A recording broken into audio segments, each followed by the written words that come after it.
Looking up at the Sears Tower in downtown Chicago, Illinois, standing at 1,729 feet tall. At one point, it was the tallest building in the world. Tonight, it lies in the backdrop just behind Grant Park, where tonight the stars of the Slide Jawb Racing League will do battle. It's time for the Chi-Town 100 at the Chicago Street Course here on BRM. We're excited to have you joining us here today. This beautiful backdrop playing host to some racing tonight for the Slide Jawb Racing League. Heading to race number 9, our second road course race this season.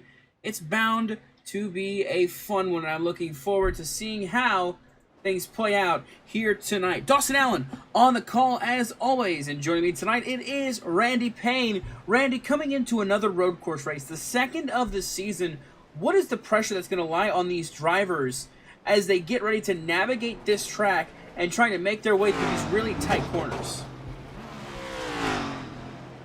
A lot stacking up against them with when you consider 3 weeks from now we start the chase, and even considering that we got the jerk-offs going on right now, which is we're in our third week of. This place pulls no punches. This is a gritty little track. It's rough. There's not a lot of room, and that presents a unique challenge, which is why some love it, some hate it. But I mean, who doesn't love racing in the streets? Smooth driving is going to be rewarded. Don't want to heat up the tires too quick. And with how easy it is to slip them under braking and cornering, braking is going to be another challenge. Don't want to brake too late. Really easy to overstep the corner, plow straight into a wall. So there is a lot on these drivers' minds heading into this race. Absolutely. And you mentioned the jerk-offs tonight. We take a look at our bracket really quickly, as it for some reason did not load in properly. So we'll give it a quick fix right there. And we'll do another fix right there. There we go. You can see that it's 8 drivers remain in this jerk-offs bracket. Matthew J. O'Brien and Michael Walls facing off in this quarterfinal. You got Austin Doran racing Alexander Schumacher tonight. Bryson Bird faces Bridget Olson, and Dane Cruz and Steven Maggio will be racing against each other tonight. And you know, we have these drivers we're going to be focusing on. I'll show you in our race ticker on the left side of your screen. Those matchups are color-coded based on what we saw in the graphics, so you'll see them in the bracket challenge. Those 8 drivers remaining, they have their numbers on the side with a color behind them, denoting who they're facing. You see Maggio and Cruz in green. O'Brien is in orange as well as the driver of the number, it was, I believe, I've already forgotten who O'Brien's racing, even though I know who O'Brien's racing. Michael Walls, pardon me. And the plum color there for Bryson Bird as well as Bridger Olson. And then there is the blue color for Doran and Shuey that are racing against each other tonight as well. The 4 drivers that advance to that will go on racing next week to try and take a stab at winning this first ever jerk-offs. But fastest right now on track is not a part of that competition. It is Dylan Parker driving the number 3 machine, multiple-time road course race winner here in the Slide Jawb Racing League. Yeah. Kind of forget that he is really good at these road course races. He's got a few of them under his belt. At least back when we ran the Xfinity cars here in Slide Jawb. But as you can see, Ethan Fonseca Moreno has jumped up to second on the board right now. He just put in his first time. Look at that. 127. Only a couple guys have gotten into that lap time range, as you can see, about 9 of them. And those are going to be the guys we're pretty much going to have to watch out for tonight. And considering our jerk-offs battle, we got Matthew J. O'Brien, who's running against Michael Walls. He's got a little bit of work to do if he wants to catch up to a guy like Matthew J. O'Brien at these road courses, as well as Alex Schumacher, who's facing off against Austin Doran. But when I'm looking at this bracket right here, there is one battle that we have got to keep a close eye on, and that's between Dane Cruz and Steven Maggio. We know how much those two guys love each other. So that's going to be a fun one to watch, especially with how good these guys are, and they can get it done at these kinds of tracks. Yeah, absolutely. It's going to be one to watch between these 2 drivers. Maggio currently 7th fastest. Dane Cruz finds himself 11th fastest on the speed charts here. As we have got ourselves, it looks like 37 drivers currently registered for this race with just 45 seconds to go in practice. Watching the 51 as Steven Maggio work his way down towards the fountain section. Right there, I believe that would be turns 6 and 7. Towards that fountain area, coming out through, spinning out here, and down into the Arby's tunnel, as a lot of other drivers have called it, heading for home. Yeah, and when we get into qualifying here, we'll ride along with someone if we can, and just show everybody how tough this track is from the driver's perspective. Although it is one of the more easy courses to understand in terms of where to place your braking markers, but each corner, for the most part, is a 90-degree turn down the front stretch just before you hit pit lane. You got to get on the brakes hard for your first 90-degree left-hander. East down Balboa Drive, and then quickly back to the brakes for that long stretch down Lakeshore Drive. And notice there's a little bit of a kink there. It's very, very bumpy as well, which makes it a tricky task to get on the brakes without losing the back end. Absolutely, and we'll see how they fare, but it's Dylan Parker, Ethan Fonseca Marino, Matthew Jawb, Brian, Yusuf Ghali, and then Ben Bafford. That are your top 5 here out of practice. Qualifying coming up here. It looks like everybody is going to make the field in tonight's race. Nobody is going to miss. So we'll be able to just kind of focus on these drivers, and we'll talk you through these laps. First things first driver on the track, driving an odd paint scheme, I would say, to say the least, considering he's driving a Toyota. That is number 41 of Michael Kruger with the Trackhouse Racing Toyota Camry.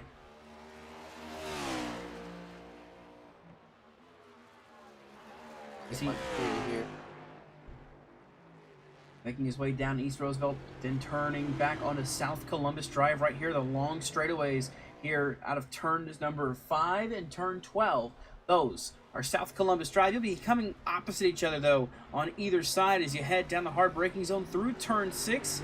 You'll get it all the way down. You'll take that hard 90-degree left-hand turn over the hill, over the train tracks down East Balboa Drive to South Lakeshore Drive, or pardon me, to East Congress Plaza Drive.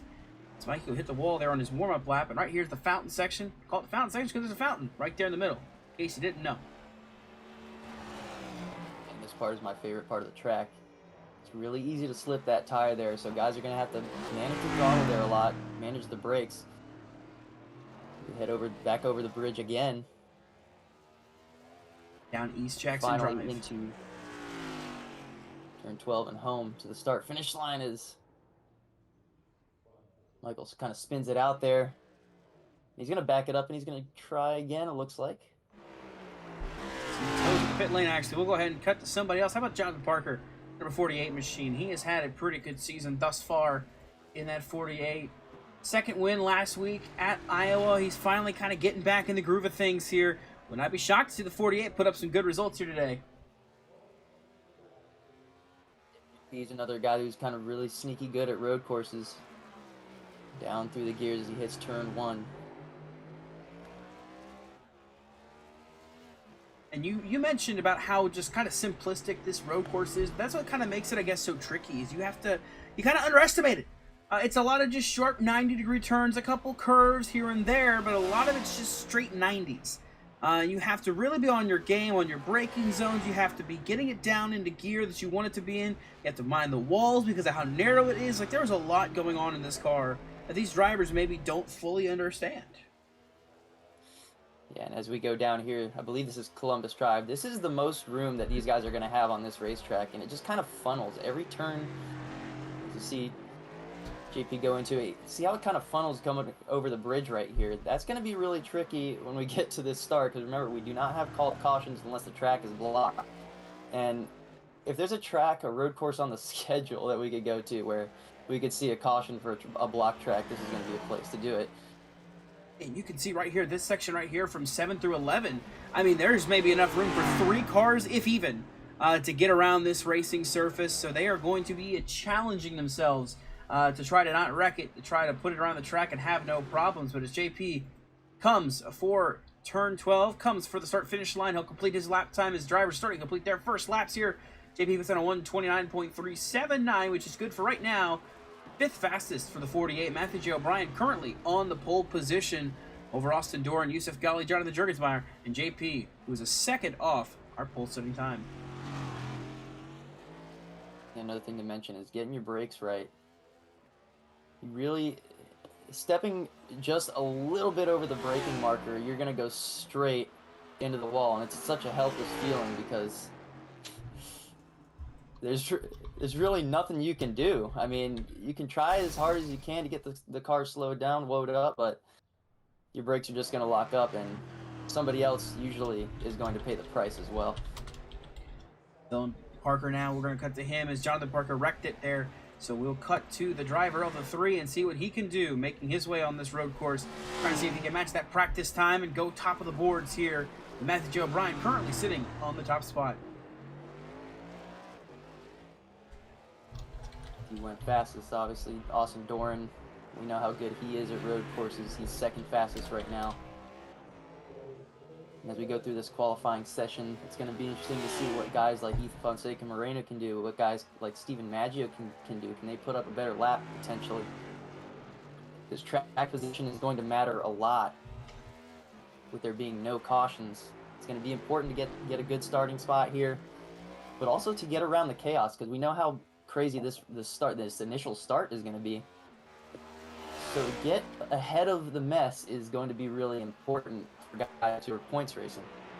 Yeah, absolutely. But no, talking about this track position, how important it's going to be, qualifying is very important, especially at a road course. You cannot have any incidents on the road course qualifying times, or else your entire lap is thrown out. Take, for example, this 3 of Dylan Parker. He got the wall at one point. He put down the fastest lap by far, a 128.089. That would have been the pole position, but because of having an incident point on his first lap, he's not going to get it, and he's going to end up towing from here, so he's not going to get a lap time posted. Dylan Parker going to be starting from the rear.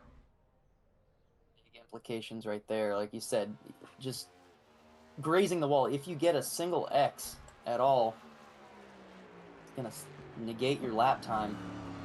And unfortunately, Dylan Parker is going to have to really work his way through the field.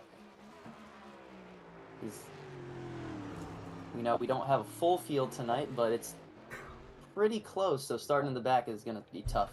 Yeah, still a lot of traffic you have to navigate if you're starting out back. A lot of cars you have to get through, and a lot of issues you might have to miss in the early goings of this race. Watching Steven Maggio, the 51 machine, one of our Jawb drivers in the round of 8 as he advanced into it last week. He will be racing against Dane Cruz tonight. Of course, Maggio beat Jonathan Jurgensmeyer last week, beat Blaine Sparling in the opening round.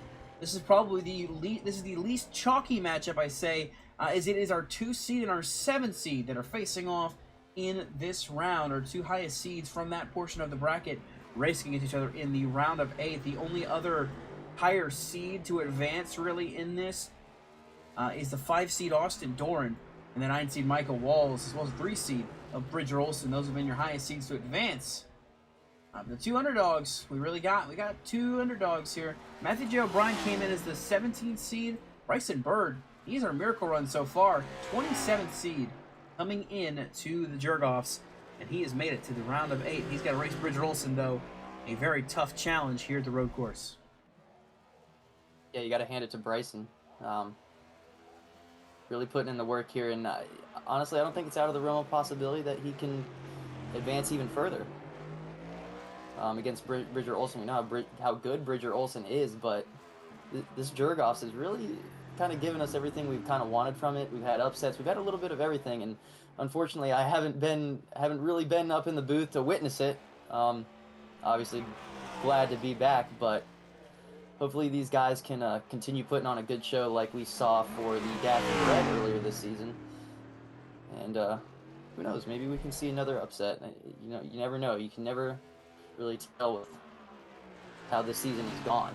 Absolutely not. But you know, right now, looking at our top 3 drivers in qualifying, all participants in that Jurgoffs right now, Bridger Olson has the fastest time on the track. Dane Cruz second. Matthew J. O'Brien is third. We have a lap time coming from Steven Maggio. He's going to jump to 8th fastest in the 51. So he's going to be a little bit behind Dane so far with his first lap, looking for a second lap fast lap. The other battle we haven't mentioned, Austin Doran and Alexander Schumacher. Schumacher qualified 18th. Doran is qualified 6th. Right now on the track, still plenty to happen in this race. We got 45 laps coming up here at the end of this qualifying session that will give us a chance to see how the cards fall at the end of this one here. First time ever the Slide Job Racing League comes to the Chicago Street Course. We're very excited. Not our first street course, though, but very excited to run here for the first time. Of course, the first street course will be all the way back in Season 12 when we ran Montreal. That was a very fun race. If you didn't catch that one, I want to say that is Season 12 of Slide Job Racing League. Might be, I swear.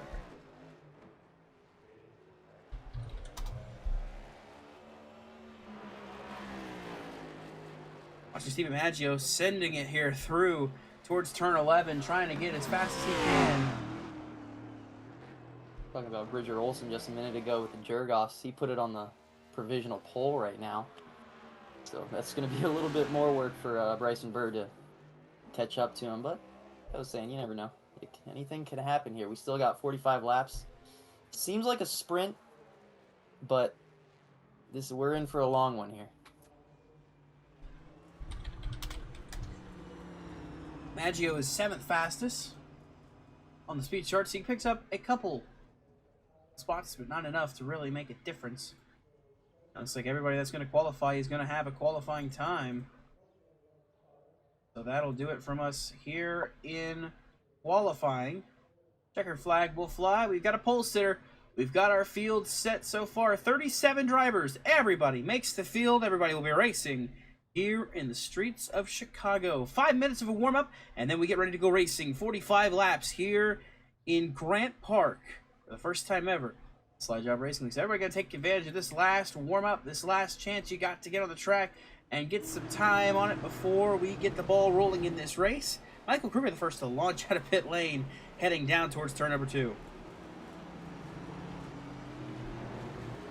Kruger struggled in qualifying. He's going to try to get any practice he can get on this track, because if he really didn't get it in qualifying or practice, it's really going to be a tough night. You try to figure this place out, and it seems like if you haven't figured it out pre-race, you always end up figuring it out way too late. So hopefully these guys can get it together and we can see some good racing.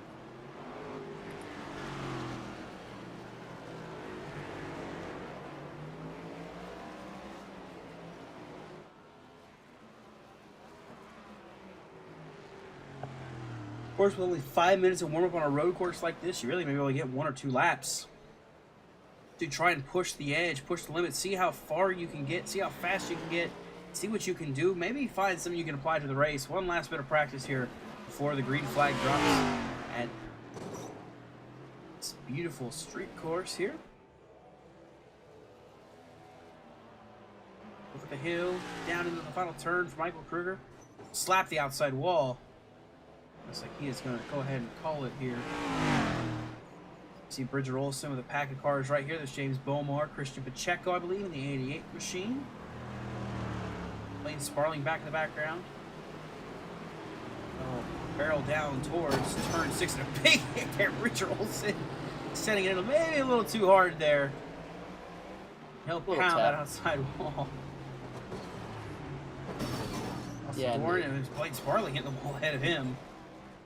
In these next-gen cars, it seems like sometimes a hit like that and a small little tap into the wall seem no different in terms of how the car drives afterwards. So you really got to be careful with how fragile it is here and not, like I was saying, step over the braking zone and get the wall. Or the tires, rather. Oh my God, Austin Dorn. Austin Dorn sitting in the final corner there. I mentioned Austin Dorn, he is... they definitely do, at least. Mr. Austin Dorn, the 52, he is racing against Alexander Schumacher, the 68 for the Jurgoffs. And I spoke with Alexander Schumacher earlier today before this race. He kind of does not have a lot of confidence in himself tonight. He said the comparison in this battle is a hydrogen bomb versus a coughing baby.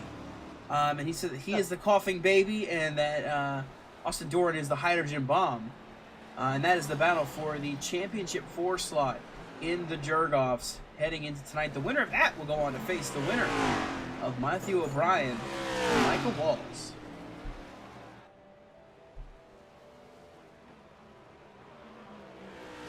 He's had a kind of an up and down season. You know, his claim to fame is essentially not the road courses, but he's going to have a tough challenge with Austin Dorn. Kind of one of our road ringers. Ran really well back at Road America earlier this season, and just an all-around really good road racer that he's going to have to face. So that I'd have to say, you know, unfortunately for Shuey, that's a pretty good comparison. But again, can't count him out because anything can happen. Yeah, absolutely. And somebody I'm going to keep my eyes on in this race, too. While we're talking about it in warm-ups about drivers who performed well at Road America, how about our race winner, Jaden Hopp, right now second fastest in this warm-up session. This 81 machine didn't really have a fantastic qualifying effort, still though a good qualifying run. I'm not going to be shocked if this 81 is competing for the win at the end of this race. If he can avoid all the carnage, this 81 machine, I've got pinned in as one of my picks to win tonight. Yeah, I'd have to agree with that. Back at Road America, was able to stretch the fuel to kind of get the win without any competition at the end, it seemed like. But yeah, really smooth driver. We've seen a lot of great things out of him thus far, and at these road courses, it seems that he really takes to this style of racing very well, and it would not shock me if he ends up going to victory lane sweeping the road courses. But of course, it'd be a fool to pick against the driver of the 3 machine, that being Dylan Parker. Currently our fastest now in practice. The checkered flag flies. Everybody going to take one last dart at any tire barrier they can, getting prepared for this race. As the checkered flag flies, the warm-up is over. It's getting ready to go racing here in Chicago for the Chi-Town 100.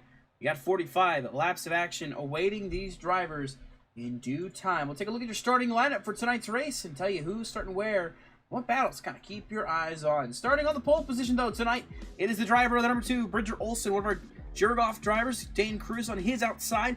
He is in a battle with Stephen Maggio. Starts back there in row 4.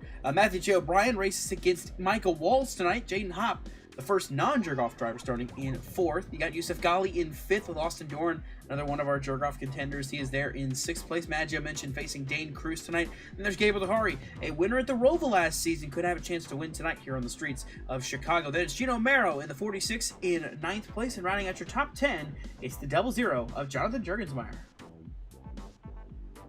Road number 6, last week's winner, JP Jonathan Parker, is going to be alongside Rivers Jones. Hopefully he's got his internet issues fixed. Then back to 13th and 14th, Cole Denton and one of our Jurgov drivers, Bryson Bird. Into row 8, Jimmy Cocker and another Jurgov driver, Michael Walls. Then back to row 9, Justin Rod alongside Shuey, who's running for the Jurgov's competition. And row 10, Gabe Pizzola is alongside Brett Bennett. Starting in 21st in tonight's race, it is Brody Falliker with Christian Pacheco on his outside. You got Adria Robinson and Jeffrey Armstead together in row 12. Jacob Lockwood and Ricky Kukulon in row 13. You got the 32, Nicholas Wheeler with Blaine Sparling to his outside. And then it's Micah Allard and James Bomar running out the top 30. And elsewhere, 30th, we got James Bomar, really good at road courses. Didn't quite get the time he wanted here in qualifying alongside Connor Horn, I think making his debut. We got another road ringer starting 32nd, Ethan Fonseca Moreno alongside Ben Baffert. 34th and 35th, Sky McGirt, Dylan Parker, who had his struggles in qualifying, had the provisional pole but got it snatched away from him. And last but not least, 36th and 37th, Michael Kruger is alongside Matt Steiner. That's your field of 37. Take a look at some race analysis really quickly. It's 45 laps and 95 miler tonight. Cautions will only come out if the track is blocked, so there is no planned cautions for tonight's running. It is the first race ever here at this racetrack for the Slide Job Racing. A lot of these drivers may be seeing it for the first time, such as Jeffrey Armstead I spoke to before the race. He said he just bought the track today, so he's running his first competitive laps at this track tonight. You got the Jurgov's round of 8. We got the 8 drivers racing to try to whittle it down to 4. We'll have to keep track of how they do tonight. We'll keep you up to tabs as this race goes on. It's clear skies, and 118 degrees is the track temperature as they run. So they make their way down the long back straightaway as they head down towards turn number 6. These tires are going to be calling to somebody tonight.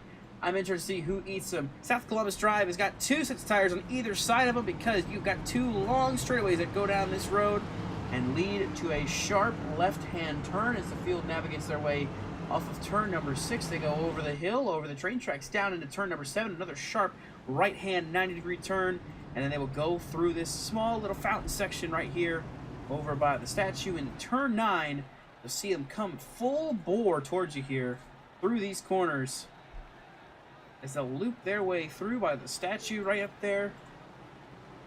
Of course, this road right here being East Congress Plaza Drive. And they'll have a final stretch on East Jackson, which should be turns 11 and 12. Get us back to South Columbus Drive and get us on the front stretch.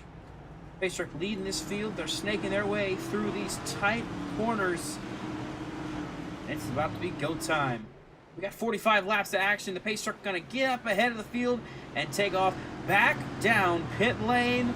Bridger Olson, Dane Cruz, the front row, heading to start this race. The green flag is flying. We're racing here at Chicago.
Lap number 1, a chaotic start to this race, but it is going to be the driver, the number 2, still leading this field. We got a driver coming down pit lane, I believe, to serve an EOL, or a drive-through penalty, pardon me. That is Austin Doran in the 52. He comes down pit lane. Same with Dylan Parker back in the background. They're going to roll down pit lane, serve their penalties, and get back on the racetrack as quick as they can.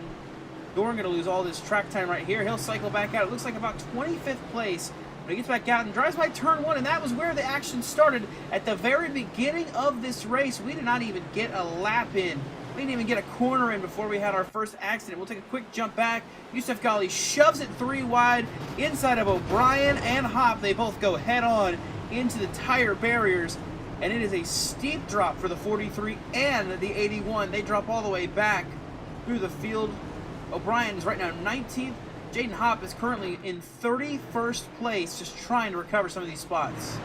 Oh, we got a spinner here too, Cole Denton. The 06 is around. Looks like this is just off of turn 6. He gets it pointed back going in the right direction. I have a feeling that might have been another driver that got involved, and there's our 3 wide coming in through turn 7. Quick jump back at the replay. He just loses it by himself, actually. Quick spin, harmless, gets it back going straight, and gets back going in the right direction. Good save by the 06. Got on talk about with these kind of races, Yusuf Ghali just trying to go for a little bit too much and way too early in turn 1, and he's got a ton of right front damage. Jaden Hop has a ton of right front damage that he's still nursing around.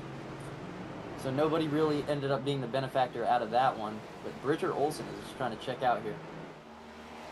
Olsen out to a 1.4 second lead. To see right there, the battle is on for second, close enough. It's about a second difference between Dane Cruz and Steven Maggio. That's one of our Jergoff's matchups there. The green colors for Cruz and Maggio. They are racing against each other. The higher finisher of the 2 will advance to the round of 4. So there's your first battle of those 2. The other battles, of course, Bridger Olsen facing Bryson Bird, who's in the top 10. Right now in 10th place is the 53 machine, having a good start to this race. But of course, it's not about how you start, it's about how you finish. We'll see if he can make it to the finish of this race. He cuts to the inside. Rivers Jones locking it up here. Try to get to the inside, locked it up. Rod gets in the back of him. Yeah, a little bit of damage, it looks like, on the back end for Bryson Bird. Tried to peek to the inside of Rivers Jones there and just couldn't make the pass. Kind of went for it a little bit too late. Locked it up. Looks like he's going to get away with it relatively unscathed. Got to wonder how much damage Justin Rod might have, if any. Just going to have to manage it and just not push too hard. Don't push the issue. You'll be fine. But Michael Walls mentioned he's right behind at 53. He is in a race with Matthew J. O'Brien. Right now, he's the benefactor of the issue on lap 1. O'Brien back in 22nd. Micah is in 12th. I don't know how Brian's car looks. I don't know if he's got any damage. I don't know if he's just maybe nursing it around, but he's got some damage on that 43 machine, which could be causing some issues in this race for him. Somebody smoked the wall in the back. I'm not sure exactly who it was. Might have been Moreno. Moreno was on pit lane. He has got a lot of damage. Yeah. As a matter of fact, there he is right there. Look at the little Fox camera. We're going to go. This is in turn 11 right here. This is through the Arby's tunnel, if you will. He's already got some damage here. He looks like he is just not having a good night, and he just says, you know what? Bang! And he gets it right in the wall gap. That is a perfect park to the wall gap to tow and leave. It is not going to be the 99s tonight. He is going to take it out of contention. Ethan Fonseca and Moreno going to be your first DNF of the night. Really lucky nobody was around him to get involved in that. Kind of shot it into a pocket where he could keep his car off the racing surface, but tough break for him. Hate to see a guy just give up like that, but I think he was just going for a trick shot. Maybe just starting parking. Yeah. He knew he wasn't going to make the whole race, or wasn't going to attempt the whole race. Went ahead and just said, you know what, I'll make my laps as much as I can. Hope somebody wreck out. Nobody wrecking out? Okay, fine. And somehow, some way, he makes the trick shot of the century going into the corner pocket there by turn 11. A lot of guys just battling for track position. A lot of guys fighting to hang onto their cars for dear life. As they make their way around the track, here is the 22 of Enrique Cugelon just ahead of Dylan Parker, who's still stuck back in the back in 30th place for the 3 machine. Not really able to make forward progress with all of the incidents happening ahead of him. He makes his way around Enrique Cugelon actually there. The 22 machine yields to the 3, lets him go by. That is a cursed ass paint scheme. That is the number 22 Dollar General machine that's painted up like Matt Kenseth's 2015 scheme. I want to throw up looking at it, but you know what? It's fine. We're fine. Battle for 9th heating up. It's Justin Rock's got the spot. He is trying to hang on over Jonathan Parker, Michael Walls, and Bryson Bernal right there in tow of that number 76 machine. There's also Ray Robinson, and it looks like back behind him is Gabe Cazola in the 18 as well in the picture in this battle for 9th. Most of the top 8 have really gotten spread out. The closest gap is between Gabriel Hari and Yusuf Ghali, as within a second. But really not too much close racing up in the front. So with that, we'll change our ticker over from the gap to the interval to the next car ahead, so you can kind of see where the battles are starting to build up. You can see, like Gino Mero catching Yusuf Ghali here, that 46 is gaining on the 54, likely contributed to the damage that 54 has. Gino has been closing, and he is trying to reel him in and try to take back 5th. Those two kind of traded blows there early in the opening couple laps, and I'm surprised with how much speed Yusuf Ghali's been able to keep in this car. He actually went fastest on the track last time around. So, still pretty good speed left in that 54, even with all that damage. But Gino Maro is not letting him get away with it.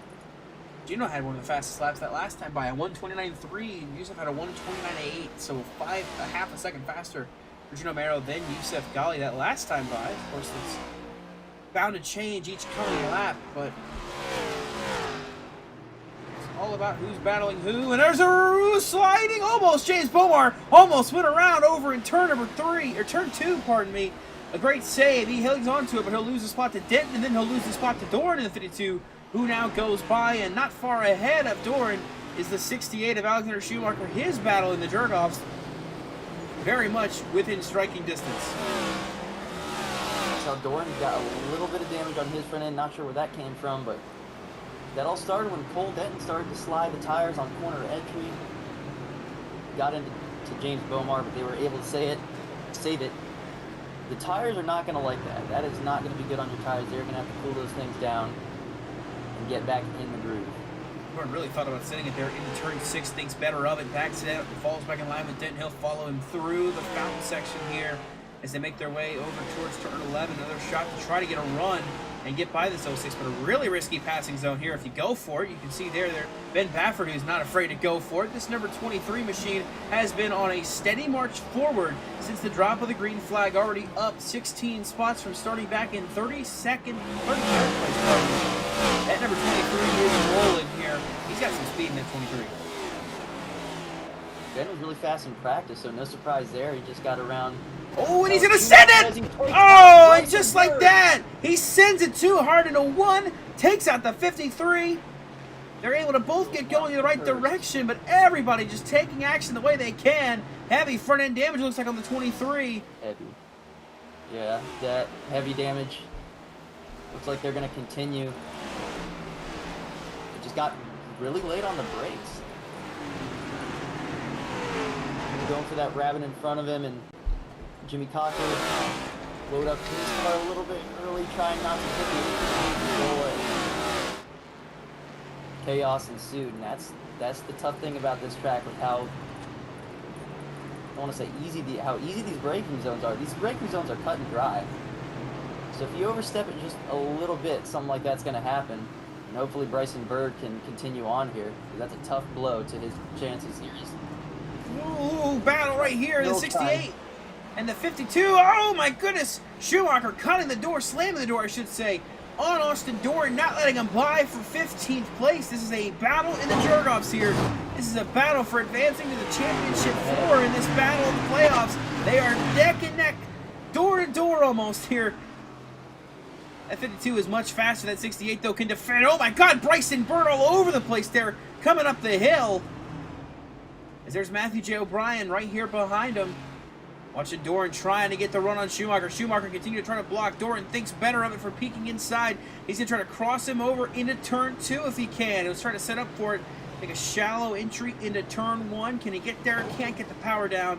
Have to fall back and stay and try again on the 68. A good defense so far by Shuey. Doran, you can see how Lucy was trying to get the power down off the corner exit of turn 1. Shuey really doing a good job thus far trying to hold him off. You can kind of see just how.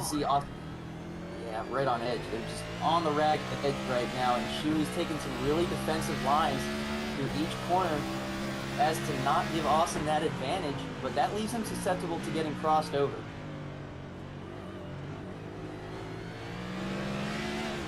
Doran putting a lot of pressure on it, though, that's for sure. I think it's just a matter of Oh, time. locking it up! Yeah. Cuts back inside. And he clears. Yeah, that's the move. Shuey locked it up there into turn 7, and Doran goes right by. Taking advantage of any mistakes you can.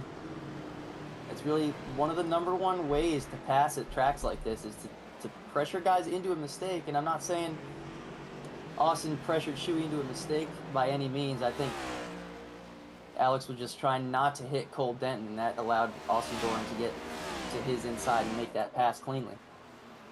Now, as we were watching that battle that was happening, that was a battle for position in the Jurgoffs. Of course, another one that was battle for position that has been settled in the opposite direction now. Stephen Maggio has gotten around Dane Cruz for 2nd place. Now the 51 machine rides on the silver spot as he runs here into turn number 6. He has been running some decent lap times, not as fast as the leader. Bridger Olsen just slightly faster. So Olsen has held his own here so far, leading every lap as we have gone from the pole position. And I'm not going to try to jinx it yet because it's still a long way from over, but this is the Bridger Olsen that I kind of got used to seeing for a while back in Season 9. Dominating races out in front, starting on the pole, leading a lot of laps, but the issue comes with closing this race. Bridger, for the longest time here, has had issues kind of closing the deal, but this season has felt a little different. The 2 machine has got 2 victories already this season, winning at Daytona to kick it off, and then picking up the win at Phoenix back in race number 3, so I'm not going to write that check early on and say, yeah, it's going to happen that Olsen's going to close this one out, but Bridger Olsen's racing a lot different this season than he has in seasons past. If he can just dominate this race and close it out, that would be a huge weight off his shoulders. He's got about a 3.5-second gap back to Stephen Maggio right now, and clean air is everything at a track like this, really anywhere. But he is really using it to his advantage, and he hasn't put a tire wrong. He's got a little bit of left side damage. I'm not sure where that came from, maybe from kind of taking a turn out wide, but it's not affecting him at all. And damage really hasn't affected anybody too severely tonight, it's looking like, but we'll see if anybody can present a challenge to him, because he is just kind of checking out. Yeah, it's not presenting any challenges that we know of so far. Obviously, at the start of the race, you push the front end and it may not mean nothing now, but later on in the race, it can overheat the car. We could see some problems with the cars trying to go into braking zones and people not able to make their braking zones. I mean, there's a lot of things that could happen, could go wrong. Just a matter of time waiting to see what does end up happening. Back here, battle for 13th underway. Gabe Gazzola's got that spot. You got Cole Denton and Austin Doran breathing down his neck as they head down for turn number 6. A good passing zone opportunity, but neither driver takes it. They stay tucked in line behind the 18 machine. Denton thinking about what he can do to get around, and a little bobble into the outside wall there as they head down, heading for turn number 7 downhill. Doran thought about peeking inside the 06. Couldn't do it. A bobble from that Denton machine, and I gotta point out another flawed scheme here. That is the City Chevrolet paint scheme that Cole Denton is driving, but it's on a Toyota Camry. How are you gonna have the Chevy logo on the Camry? As he thought about it, couldn't get there. Almost now contact with Doran as he goes around on driver's left. He'll get by Denton and he'll clear for 14th now, setting his sights on the number 18 of Gabe Cazzola. And now look what happened. Cole was trying to go for that pass and he lost the spot because he just made a mistake. Now he went from potentially gaining a spot to now losing a spot to Austin Doran. And Austin Doran's charge back to the front continues to ensue. Had to serve a drive-through penalty. Had to serve the penalty. He's coming up on 13th place, Gabe Cazzola right now. He has had a great recovery from his penalty. We go further back in the field. Dylan Parker only up to 23rd after serving his drive-through. He seems like he's been stuck and mired and just struggling. Could not keep moving forward. So that 3 machine is continuing to struggle with making up track position. He runs in 23rd. Other drivers are covering as well. Jaden Hopp currently in 24th. Right behind him has not been able to gain a lot of track position after that lap 1 incident in turn 1 with Yusuf Ghali. And Matthew J. O'Brien still in 20th place. That 43 machine just kind of not able to pick up the pace and move further forward. Just stuck chasing anything that could fall his way. And as that stands right now, that could lead to the upset. Michael Walls currently running in 10th here in the Jergoffs. He has got a chance to advance to that championship 4 round to face the winner of Austin Doran and Alexander Schumacher. Still a long way from over though. We're coming up on lap 13 next time by. So much can happen in this race. Still a lot to think about. Still a lot to think about in terms of pit stops. This almost certainly will be a one-stop race. So something to think about in the back of these drivers' minds. Would you want to save a little bit and kind of shore up that pit stop? But that is on the way as well. But like you're saying, as you see James Bomar get the spot up to Gabe Cazzola. The climb back to the front is, a lot of these guys are just kind of stalled. Jaden Hopp, unfortunately, back there in 24th. Matthew J. O'Brien. Not really, the way damage affects these cars is not really cut and dry, so we don't really know how much the damage is affecting some of these guys, but that definitely could be playing a part into why these guys haven't climbed their way farther forward. But when you look at the lap times, they're really not running any different than anybody else up in the top 10. So I think it's just a matter of just nobody doing anything different, unfortunately.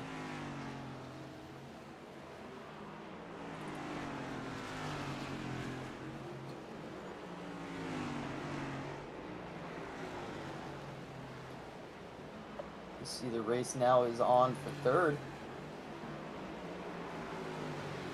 Emil Dahari has just gotten around Dane Cruz. Another spot between Maggio and Cruz now for that Jergoffs bracket.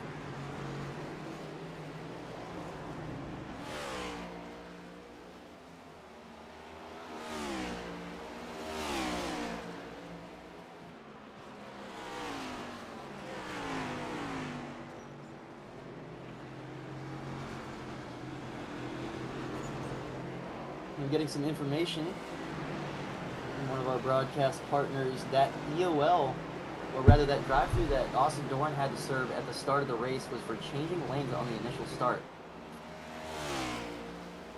So possibly a mistake right there. But he has driven his way all the way back to 12th, and he is knocking on the door of potentially getting back into the top 10. He's pushed forward pretty well this race, and he's the one driver to move through the field, and you got to wonder if he did not have that penalty, maybe he'd be in contention for this race lead. But it's, again, though, it's early on enough in this race. He's got plenty of time to recover. 26 seconds back of the race leader, and he has been running lap time slightly faster, if not comparative, to our race leader. Austin Doran is fast tonight, and he looks like he wants to get up there and chase this win, but he'd have to really make some swings to cut into this lead, to keep cutting into it, and have a shot at it. Back up ahead, battle for 3rd still. Dane Cruz gets by Gabriel Dahari, getting back into 3rd place. wondering if Dane maybe was trying to save a little bit and not overstep his car to maybe take a shot here at Steven. You never know, but looking back further, Rivers Jones has gotten a little bit of damage, and he is dropping. He's dropped a couple spots since the last time I looked. He was in 8th. Now he's dropped all the way back to 12th. He's got some new damage on the right side of that car. Yeah, left side actually damage on the 40. I was getting ready to say he pounded the wall out of turn 12. They're coming to the front stretch. That's why he let Michael Wallace and Ray Robinson and Austin Dorn go by. The 40 machine already now putting himself back behind the 8 ball again. But Dorn, another spot forward. He's got 2 cars directly ahead of him to keep charging. But we got a spin here. Yusuf Ghali's around through turn 6. He's going to get away with it again. Right in front of Gino Morrow again. Gino's probably not too happy with the 54. Well, looking back at the replay, got in too hot there with a lap car in the way. Just got right into the lap car and spun himself around. Only lost about 3 spots back into 7th place for the number 54 machine of Yusuf Ghali's and Ray Robinson having issues here. As I believe over in turn 7 to turn 8, he got a little sideways, gathered it up pretty quickly. As Walls and Doran go through, he drops back to 11th, and now Rivers Jones breathing down his neck.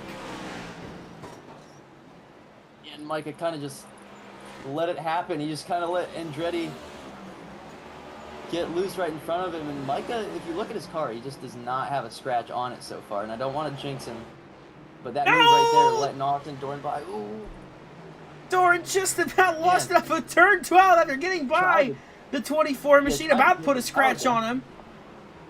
Oh, Rivers Jones locking it up, no, slamming the wall. He'll slam the tire, or tap the tires actually, and he's going to tow it. Little tap. But he'll tow it to pit lane and call it a race likely in the 40 camp. Man, he was having a good race. Rivers is really good at road courses. He's won there before in the trucks and DSR. But tough break for him. Tried to nurse that damage through the tough braking zone of turn 1. But yeah, back to what we were talking about, Michael Walls.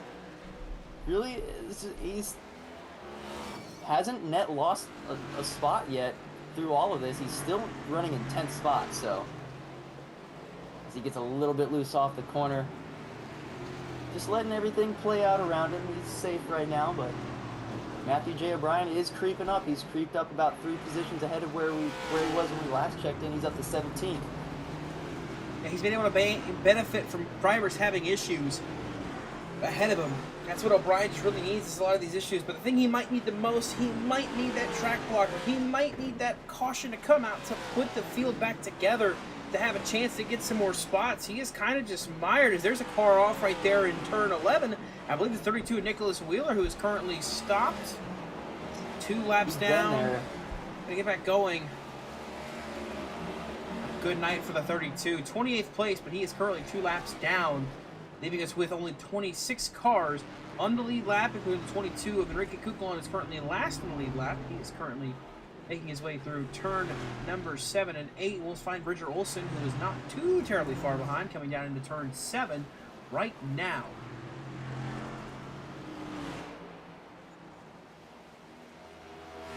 But looking at the lap times, looking at the charts, and what I'm seeing right now, I don't know if you see it, Randy, that 51 machine has been faster the last couple laps. He has cut it within 2 seconds of the race lead. Oh, and I'm seeing it. You can kind of see it just from watching Bridger down the racetrack from my view. Steven's coming. I mean, like you said, he's putting together really good laps. He's found something, and I think he may have been saving a little bit as this run has persisted, so he may have a little bit more in his car than Bridger right now. We'll see how Bridger can counter that, and what he's willing to do if and when Steven gets there, because I think it's just a matter of time before Steven does. Oh, it's absolutely a matter of time. 130.978 for Bridger last time by. Steven Maggio put a 129.804 down. Maggio almost over a second faster than the race leader as he continues to push his way down the straightaways. You see that white and black and red number 2 lying ahead of Maggio right now. He is chasing down the race leader, and he is gunning for the top spot here. Coming up on lap 18 when we come around next time by. And you mentioned the biggest player in the difference. Sorry, Dawson. Yeah, I was going to say, the thing you mentioned at the start of this broadcast, it was going to be a one-stop race. I think Maggio told us about lap 33. 33 laps is how far you can get on a tank of fuel. There's a car right there in the wall. It's Matt Steiner. Ooh. Leaders have to quickly navigate that and get by without any problems, and they do, you see. As they're all making their way around the racetrack. Just watching Maggio navigate here, chasing down the race leader, Bridger Olsen, as he makes his way through turn 11, heading for the final corner. Yeah, 33 laps is about how far you can make it. I don't see anybody maybe trying to get to lap 33, maybe pushing it to about halfway point in this race, which for 45 laps puts you at a halfway mark of about lap 23, is when we're going to maybe see the halfway point where some drivers take their one and only stop of this race. It really just comes down to when you decide to pit and what you get out of it when you pit. Instead of how this field shakes out, I think pitting later might be the strategy call for these drivers. I'm not sure though.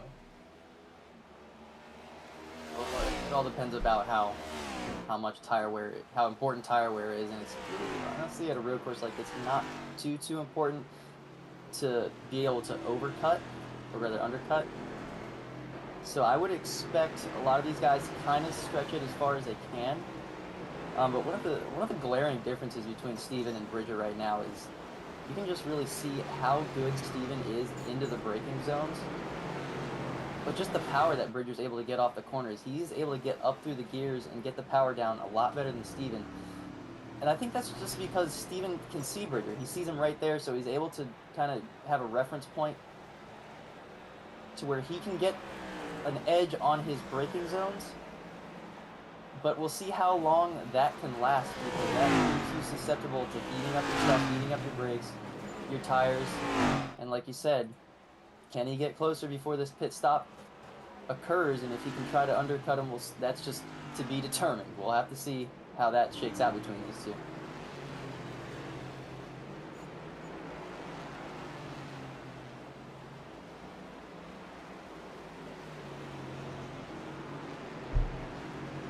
The gap is kind of even back out, running equal lap times again are Maggio and Olsen.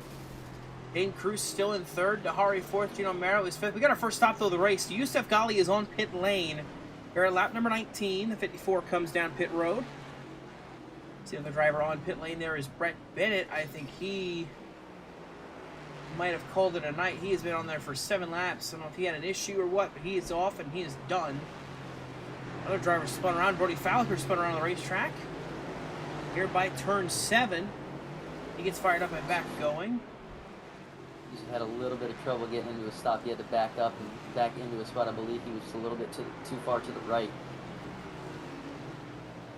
See if he decides to fix any of that damage, because he is undoubtedly going to lose more spots than what he would have lost. Well, he's going to go ahead and just go from there, take his tires, take his fuel, and roll on. Goes back out in 18th place. Is currently scored 52 seconds behind the race leader as things stand. First taker, it's a little bit earlier than we were talking about, than we expected. He was running 7th, so I don't want to say he had anything to lose, all to gain, but definitely an interesting decision as he smokes the wall. Back up in the front, though, battle for the lead. It's under a second. Steven Maggio is within 0.6 of a second of the race leader, Bridger Olsen. Olsen had a bad lap last time by. Gino Mero's on pit lane right now, but Maggio is down right in the tire tracks of the leader. Pressure is on, and right as we get, the pit window is effectively open now.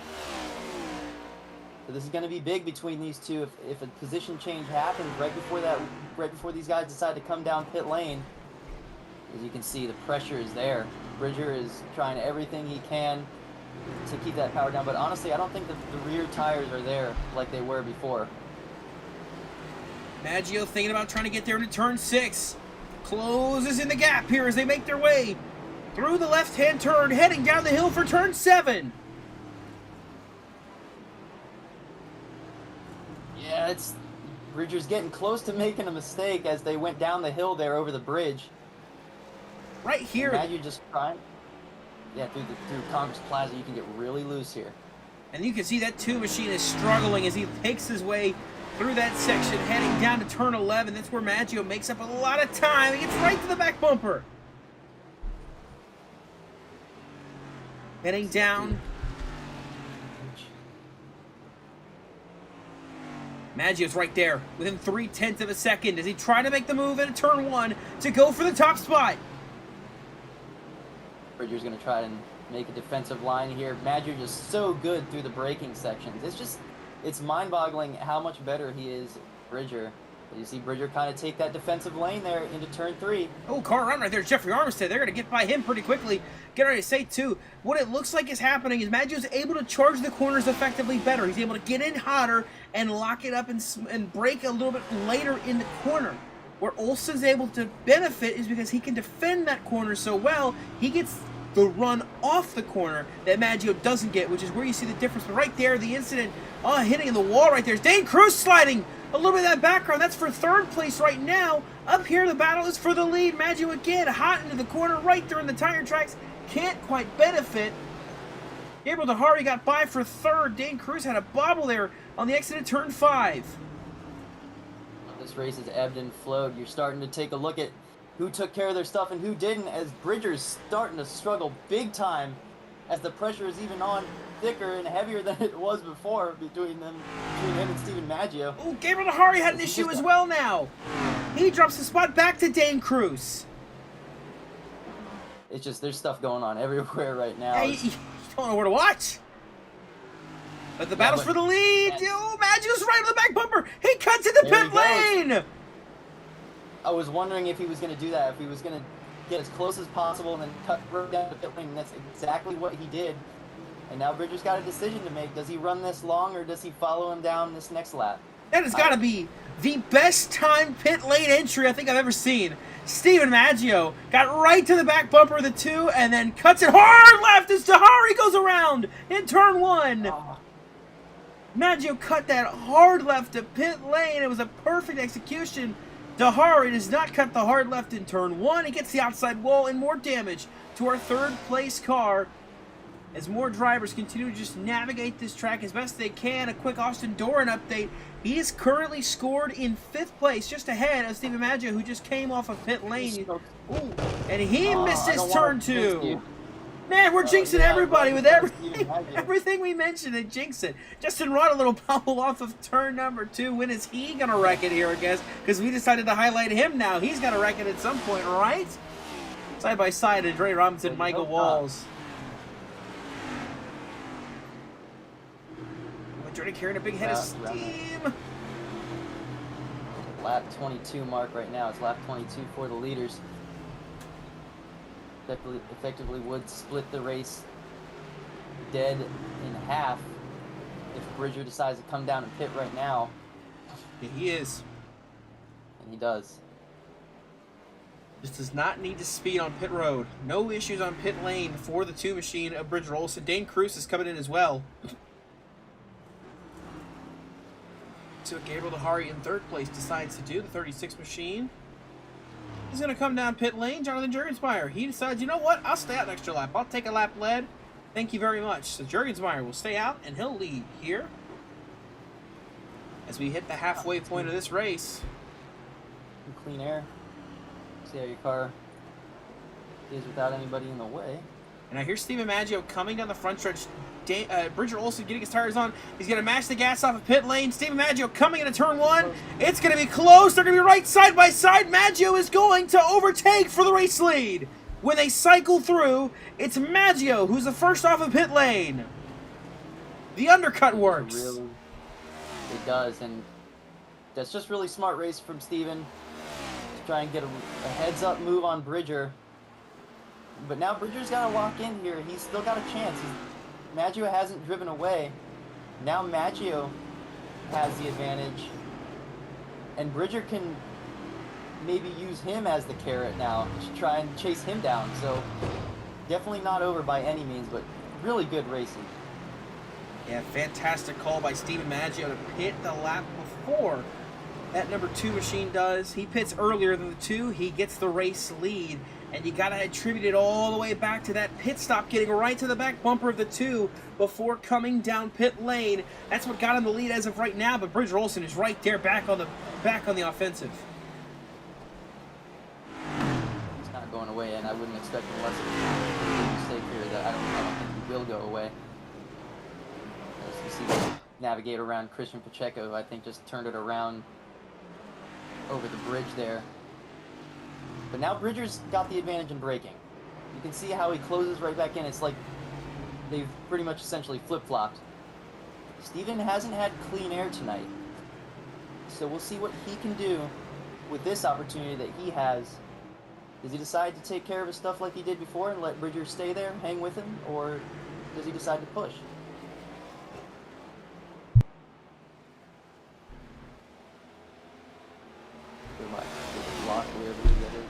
It's Jacob Locklear in the 84 getting lapped here, but you know, there's two people probably watching this battle a lot more intensively than we are, and that is the drivers of the 1 and of the 53 machines, that being Bryson Bird and Dane Cruz. These two battling these others in the Jurgoffs. Maggio facing Cruz, Olsen facing Bird. If something were to happen, these two battle for the lead.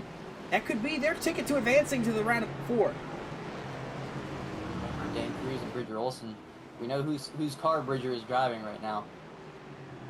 So he definitely wants to help out his teammate win this competition.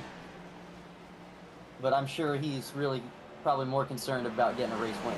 Yeah, Bridger don't care about helping Dane with this Jurgoffs. He really doesn't care. He cares about winning a race. Bridger's got his own goal in mind, and that is to get another win on the season and to try to keep pushing forward in a chase for a championship. That's what Bridger's after. And he is doing a good job so far. He is running second just behind Maggio, who pit the lap before, getting out ahead just barely.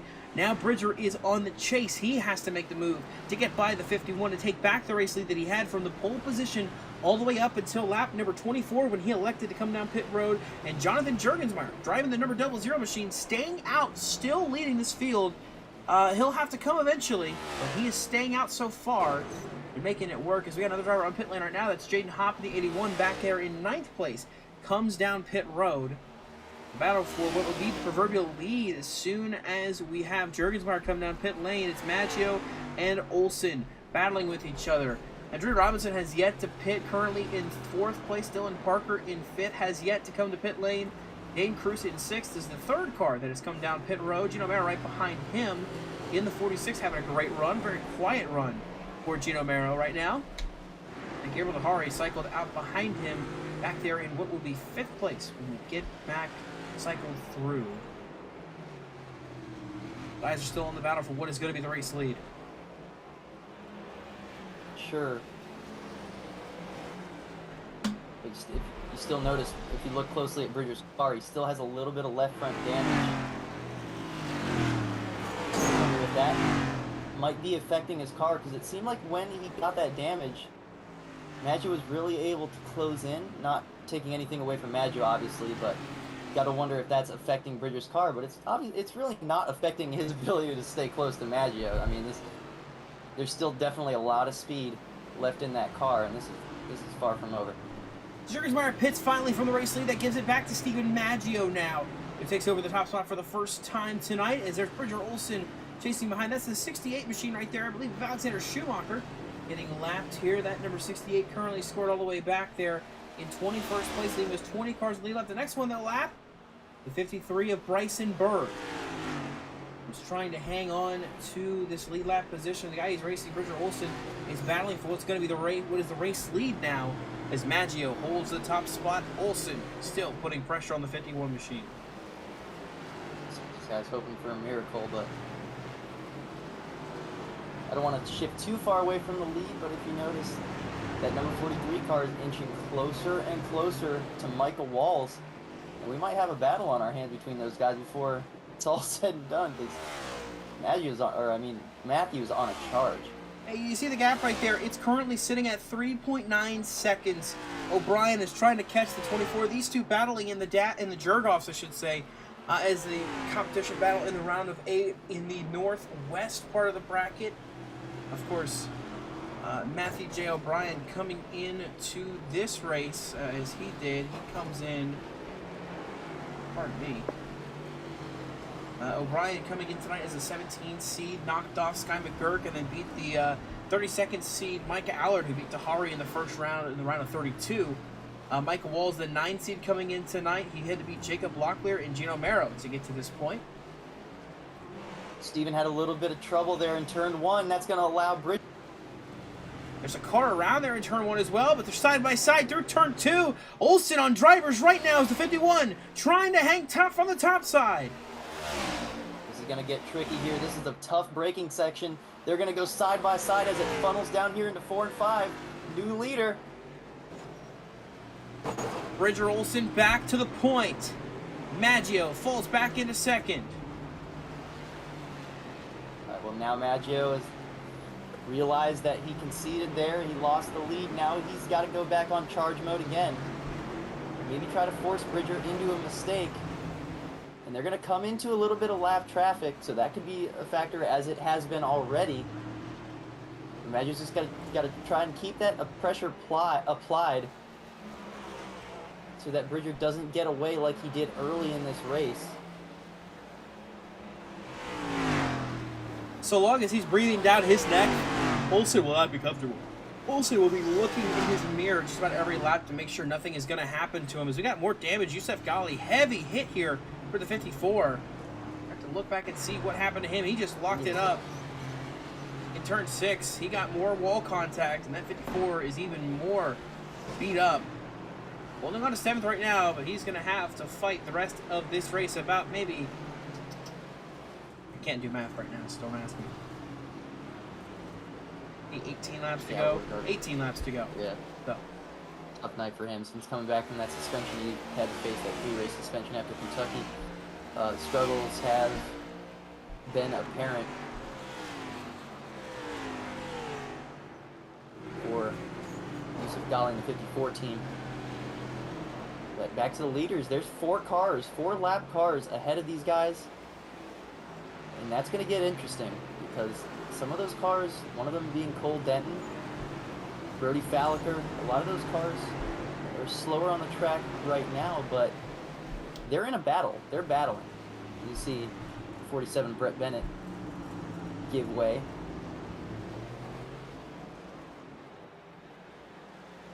Bryson Bird, though, is not going to give way. He's trying to fight as hard as he can. He's kind of got no choice right now.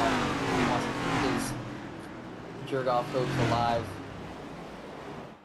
Obviously facing the guy that's right behind him who's about to lap him. Bryson not having the night he wanted, had some struggles early, got unfortunate contact early. Wasn't his fault. But he's having to face those consequences from the hands of another driver, and that's got to be super frustrating, especially when you see the guy that you're battling in Jurgoff's right on your tail. Just Bridger got loose off the corner. Maggio trying to peek onto his driver's left hook, kind of cut back down if he can, and try to get the run of the straightaway. Bryson Bird is going to concede and let the leaders go by and put a lap down. Yusef Ghali gets passed by Austin Dorn for 7th further back. Back up to this battle for the lead.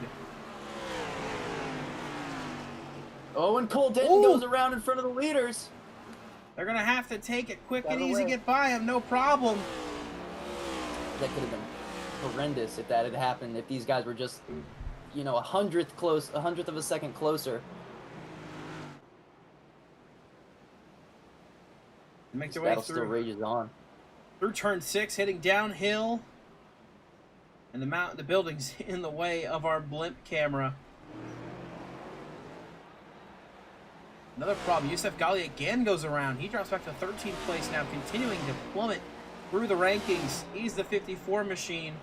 Started tonight's race in 5th. He's now back to 14th as they make their way down through turn 11. Pressure's on! Maggio is not letting him get away. Oh, it's still there. And, you know, coming this time, we got about 15 laps to go. Have to start thinking about, you know, when do you make a move if you have enough time to make it. We're coming down to the crunch time, so you don't want to make the move too early, but you definitely want to do something so that you don't end up losing an opportunity. I think right now Steven's trying something. It looks like he is taking the easier into corner entry and then taking that exit run and using it to his advantage. He got a very big run here down this front stretch, or this straightaway, I should say, down into turn 3, 4, and 5. He's right there back with the back bumper of the 2 machine. Just trying to see if he can set up a pass maybe here into turn 6. He's thinking about it. He is absolutely thinking about maybe I can just cut it inside driver's left and go for this race lead right now. Instead, he's having to just kind of back off a little bit, get easier in the corner, and then push it hard on exit. That's what he seems to be trying to do. It's working pretty decent for Maggio. He's keeping stride for stride with this 2 machine. Yeah, all night. He's really just been able to float it into the braking section a lot better than anybody that I've seen on this track, especially through turns 4 and 5 down those bumpy corners. Had a spin back in the back. Matthew J. O'Brien, I think, went for a spin. Jeffrey Armistead was around as well off of turn number 1.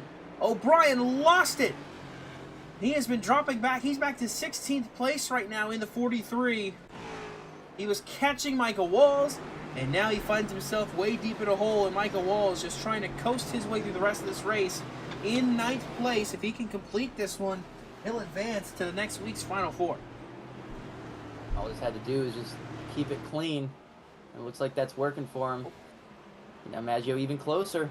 He peeked. He thought about it. He tried it for the lead. He's going to try again. Crossing him over. Here comes Maggio to the inside. Car wrecking in the back is Brody Falliker. He tried it to the bottom. Couldn't quite get the run. But Maggio is right there on the back bumper. Yeah, Bridger slid the rears off of turn 2 that last time as Maggio catches the wall as he both of them do. They both catch the wall through 4 and 5. Maggio has a run. Is he taking a turn 6? Yeah, if it hasn't been on, it is now. Maggio getting a little bit more aggressive with the braking zones. There's the pressure. Kind of pushes Bridger a little bit wide. He backs off. Give Bridger a little bit of room. Heading down to turn number 7. A little close there on the bumper, maybe. With that bumper, yeah, he's getting a little bit more active. Seen it used yet, but those last couple of corners, you saw it there. Oh, we got a problem. Micah Walls is around. Oh, uh-oh. Micah goes for a spin. Take a look at what happened in 24. He's back in 11th place right now. He's got some problems. I believe he just slapped the wall again. Not sure what's going on with his left front tire's knocked out. Look at his left front tire. It's knocked out of line.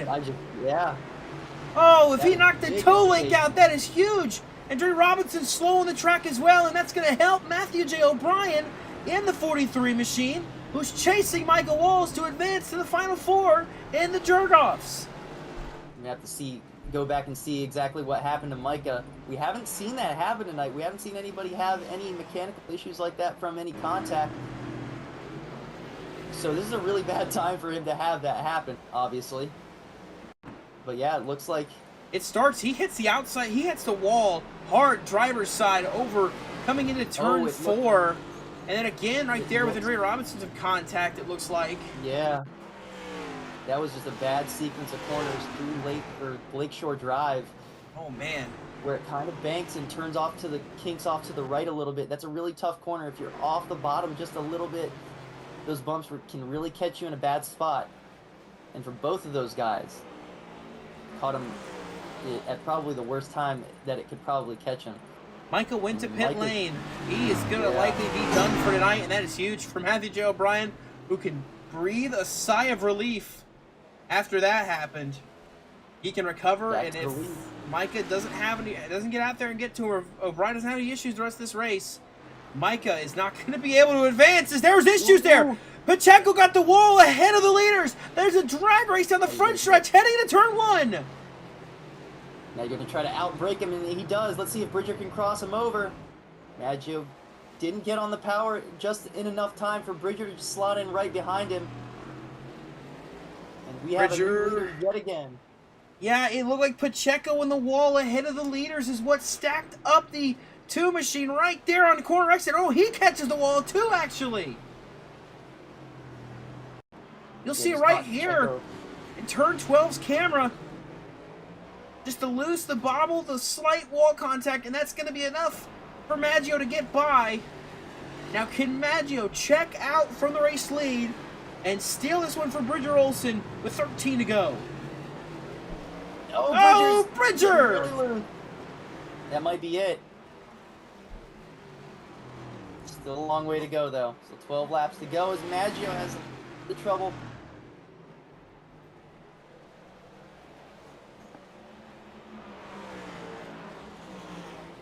You got to think the attrition's starting to set in. We've been here for over an hour now. Fatigue's starting to set in. Maggio has gotten an opportunity that he needed. We're wondering when he was going to be able to make that move. He was close enough prior to that incident with Pacheco, but he just kind of had it land right in his lap. That perfect opportunity for that pass down into turn 1.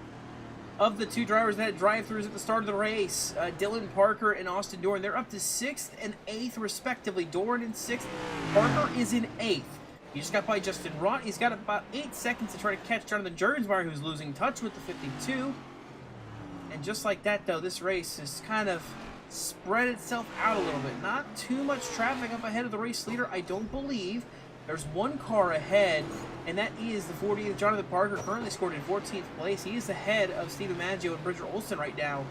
He is the only lapped car that I think the leaders will catch before this race is over.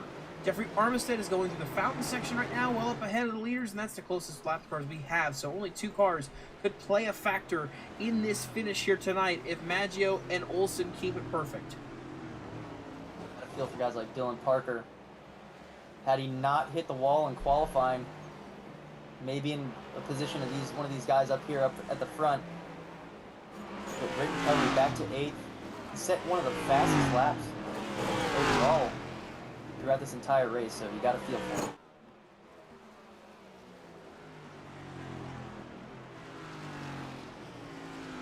Super, you're just trying everything, trying to get that power down. And after he slid off of turn number 1 a lap or 2 ago, you got to wonder if that really did some damage to his tires there on his right side tires. But last time by, he was faster than Maggio. 2 tenths faster. So Jonathan Parker, get out of the way, let the leaders go by. He's going to let them race each other, race it out themselves to settle it. Bridger's going to have to make up. Yeah, Bridger's going to have to make up 1.1 seconds. He's going to have to make up about a 10th a lap if he wants to try and get back to Maggio as they head down Columbus Drive. Heading down for turn 6, straight shot all the way down into a hard left turn, 90 degrees to the left. They cut it down, head downhill for turn 7.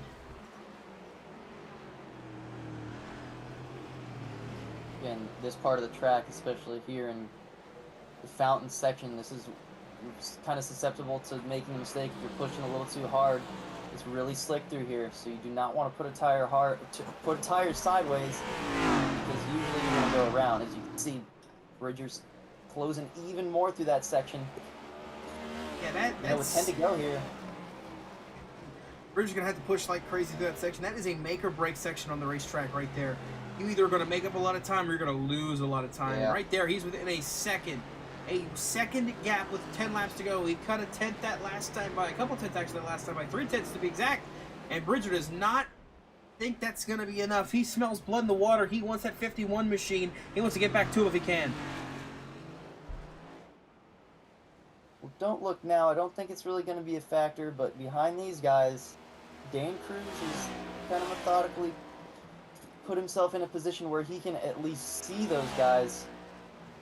So if there is a mistake, and I'm not saying that we will see that happening, I don't think we will see anything between these guys happen like that, but the possibility is there is that if those guys do make a mistake into each other, Dane Cruz could be there to take the advantage, as he is about 4 seconds within both of these 2 leaders. You can see on the interval relative there, he is 4 seconds back of Bridger Olsen, 5 seconds back of the race lead, but he's right there just maintaining pace. But oh, Bridger Olsen had a mistake there. Slow there through turn 7. That could be the defining moment. That could be the factor. You know, a couple of times now we've seen these guys make a mistake or make a move that could have been the defining factor, and it wasn't, so I wouldn't quite count him out just yet. Obviously, you do not want to make a mistake like that with this little laps left in the race. You're asking a lot out of the tire, you're asking a lot out of the brakes at this point as well. So it's just important to keep a cool head and try to manage your car.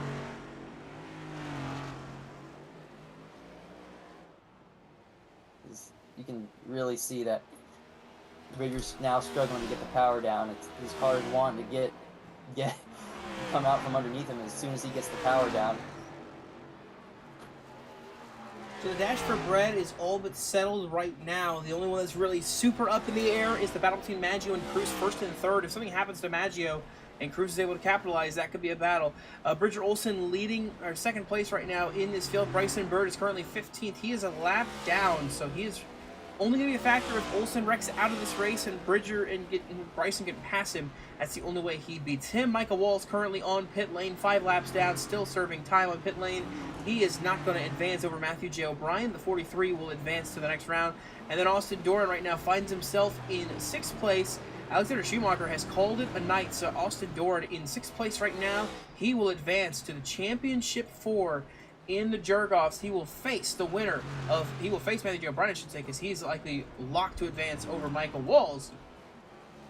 Battle still Dane Cruz, Steven Maggio, then Bryson Bird and Bridger Olsen. Those two still up in the air on who is going to advance. As Doran kind of smokes it there in turn 7, but with just 8 laps to go, Bridger Olsen is going to need a lot of help and some really good lap times if he wants to catch that 51 machine and make it a challenge for the win. Well, he hasn't been pushing, but I don't think he can really push too much harder than he's going right now, but still kind of hanging out within that second and a half range the last time by. Bridger was faster, so there is that, but not by much, only about, a half a tenth. So, he definitely has the speed to get there, but I think it's going to take a misstep from Maggio, for sure, for him to get back into the picture, for sure. As we see, there's now some lap traffic that is, I'm not sure who that is ahead of Maggio. That's the 32 Nicholas Wheeler, and that's really slowing up the leader. That is a 7/10 of a second gap now. Just as quickly as he was ahead, the gap is erased there by the 32 ahead of the 51. And look farther ahead, there's some more lap traffic, so that is not what Maggio wants to see. That is exactly what Bridger Olsen wants to see as he continues to close. It's never over until it's over, Dawson. I think we've learned that with how this race up here at the front between these two has fluctuated. And it's far from over because those cars ahead of them, they're being lapped and they're going to be battling. Yeah, they're being lapped. I don't know if they'll be battling. They are for position. It's Armistead and Kukulon, 19th and 18th place right now. They may be battling for position. They may just let the leaders go. It's really up to them how they decide to do it. But Olsen did not have a good corner there. Really needed to stay with the 51 in that moment. But all that sudden, too, you see Dane Cruz is now 3 seconds back. He's closing it a little bit more and more. That one machine is starting to get closer. In case something happens here, Bridger has 2 wins of the season already. He can throw caution to the wind. Steven Maggio in the 51, he has not won since the championship race last season, looking for his first win in season 15. Maggio never won on a road course as well. This is really one of his best tracks. He hasn't won yet. Slid a little bit there through turn 6. Those cars, hopefully they get out of the way. Maggio's probably hoping they do. Maggio did not have a good 6 and 7. He did not have a good corner. He did not have good turn 6 and 7 there. As now coming through this fountain section, I should say, Bridger Olsen closes right back in within half a second. They're probably going to be screaming at Enrique and Jeffrey to get the heck out of the way. Well, Maggio might be. Maggio definitely is going to be screaming, get out of the way. Bridger Olsen's thinking, just stay in the way. Do what Pacheco did to me. A bobble into the corner by Maggio. 6 laps to go. And here's your battle for the win. Oh, Enrique locking it up. They both missed the corner. Maggio spins for the lead. Olsen takes the top spot. Prost goes by Maggio. Have you ever? No, I've never. The race leader spins out with lap traffic, and just like that, from first place and into the final four of the Jawbs, he finds himself third, and on the outside looking in, has to chase down the one of Dane Cruz, who lets second place just fall right into his lap.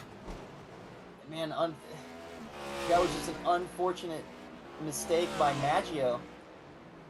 He had to get on the brakes a little bit, probably a little bit harder than what he was doing. Not sure what his brake bias settings are at, but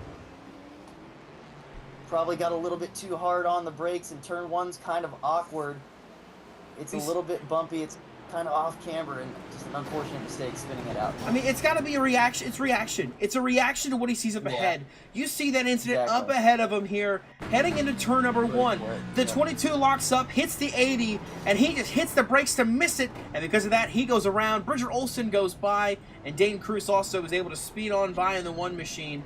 Maggio finds himself now in third place, trying to hope and pray he can chase down the one machine or the two machine. But with 5 laps to go, huge jerk that off might be all it is. As well. Yeah. Steven's now just hoping he can get back to Dane. It's a pretty big gap. It's not quite insurmountable yet, but it's getting pretty close. And just, you got to feel for Steven. He had it in the bag there, it looked like. And Bridger was close, but with these laps winding down, and I think with that lap traffic, Steven was in a really good spot there to at least get a top 2. Still lap traffic ahead. Dane Cruz, or pardon me, Bridger Olsen is still leading this race. I think he's got something. Got one car he'll encounter if he makes it to him. Cole Denton in the 06 before the end of this race. Dane Cruz is making cuts into the lead. It was a second last time by. It would take a lot for Dane Cruz to be contending for this win, but it would be very on brand of Dane Cruz to steal a win like this.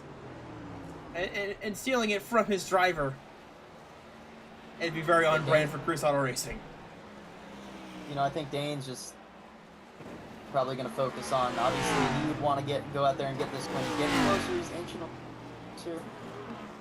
But I think now the task is just stay ahead of Maggio. You're going to advance as it sits right now.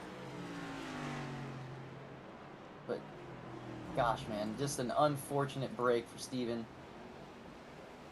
It's going to be hard for him to get over this one, for sure. Hey, so I'm gonna tell you right now, that one machine may have something for Bridger Olsen before the end of this race. Yeah, he was 7/10 faster last time by, and he was within a second and a half. He is much better over from turn 6 to turn 11 than Bridger Olsen is. You'll see that gain happen over on that side of the track. Over here on, I guess this is technically the north side of the track, maybe east side of the track. I don't know, it's weird how it's laid out, but this side of the track here, Bridger's a little bit better, and he gains a lot of time there through turns 4 and 5.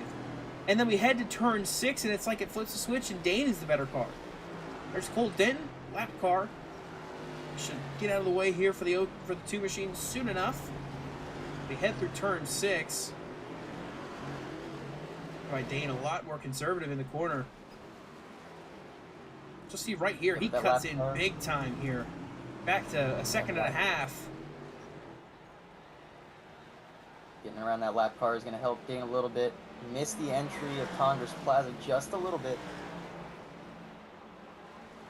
But if you can just shoot a couple more hundredths of a second, you can get right there.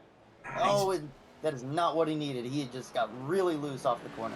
Yeah, that's going to be the death knell for him if something doesn't happen to the 2 machine. And it's back to a 2-second lead. Coming around to 3 laps to go. Bridger Olsen just wishes the white flag flew now. He wishes the checkered flag flew right now. And he can just go ahead and be done and take this win after all it's been through tonight. It was a back and forth. He had Steven Maggio closing right up on his back bumper, coming to pit stops. He makes his pit stop of the race, and he bobbles it through turn 2. He locked it up there. But he made the pit stop after Maggio. He came out behind the 51. He got by him. He had to battle with him all race. Maggio gets ahead. It looks like it's going to be the 51 winning this race. An incident with lap traffic ahead. And the number 51 machine goes for a spin. The 2 takes advantage. He is just about 2.5 laps away from his 3rd win here in season number 15. a 1.5 gap to him and Dane Cruz, and he is just hoping that that 06 machine that's right behind him doesn't have any issues, because that has got to be the most terrifying sight, having a lap car right behind you that's been having issues all night.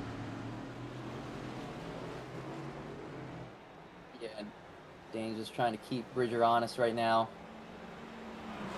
You got to be comfortable, though, if you're Bridger Olsen, with that lap car in between the two, and the fact that he's a teammate, but also the fact that your hard-charging contender is now look, minus 3.5. Cole Denton gets out of the way. It got close right there. It's still getting close. Dane is going to have an honest shot at it. He's going to have a shot if he can put up some good lap times here with just 2 laps to go.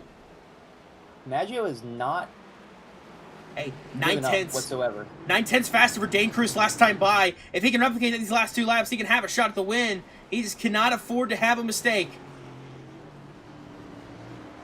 Car stopped, car toes. Couldn't tell who that was. The black car, Maggios, pounds the wall there off turn 2. Going to take himself out of it likely. But Dane Cruz, he can just keep putting these good laps together. He's going to have a shot at Bridger Olsen.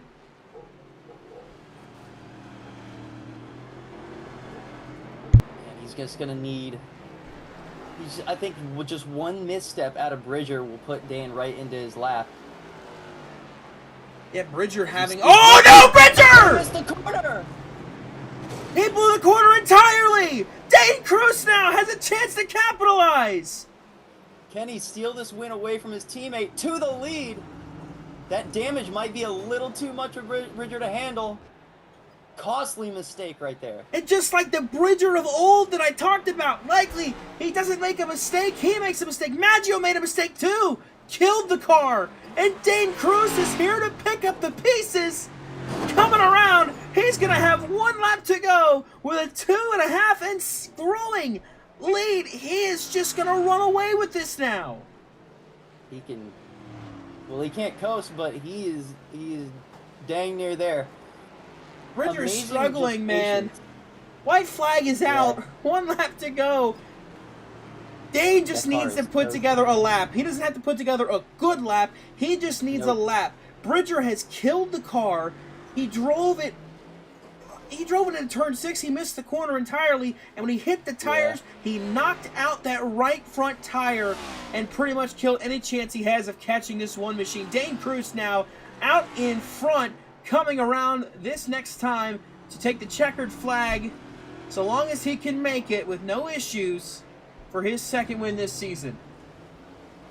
Down here to turn 6 where his teammate made the mistake a lap ago. Just too late on the brakes is what cost Bridger this win. And Dane Cruz. Last time I was up here in the booth, Dane won, and he kind of stole it away from Gabriel, and looks like he's going to steal another one. As they come through the fountain section, the final set of corners, 8, 9, 10, and 11 and 12. Dane Cruz is only going to lead 2 laps tonight, but they're the last 2 laps of this race, and that's all that matters in the record books. Bridger Olsen looked like it was the Bridger of old. It turned out to be the Bridger that we got used to seeing, having a lead, a dominant run, and just an unfortunate mistake to take him out of it. Dane Cruz, he's there to pick up the pieces, and he's here to pick up another checkered flag in Season 15. It's Dane Cruz, your winner here in Chicago. Kept his nose clean, kept himself in the game. We mentioned just before Bridger Olsen and Steven Maggio were getting close to battling about how Dane was not close, but he was within that 5-second gap. And it ended up working in his favor with the top 2 drivers making those costly mistakes.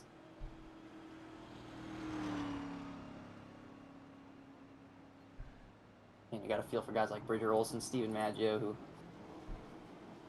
had really good runs. And Dane Cruz is going to, as well as win this race, he's going to move on in Jawb. Yeah, the issue that Maggio had, he spun with the lap cars. And then Dane Cruz gets the 2nd. He takes that Jawb's position from Maggio. And then the incident in turn 6, man. Bridger Olsen had the race lead. And I don't know. I'm not too sure what happened. Maybe just seeing the one machine closing in got under his skin. You know, it's when you're under a lot of pressure like that, it's really hard to kind of get your braking zones right. And I'm wondering if that pressure just maybe got to him, got on the brakes really late.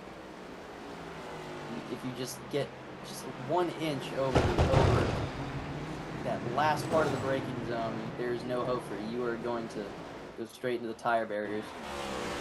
Coming down. And just a heartbreaker. But elation for Dane Cruz.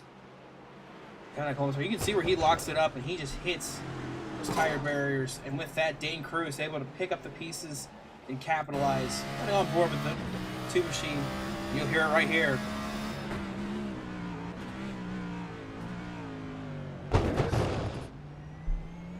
Late in the brakes. Pressure, and that's all he needed. All he needed was 2 more laps. And he would have been the winner. Dane Cruz. Yeah.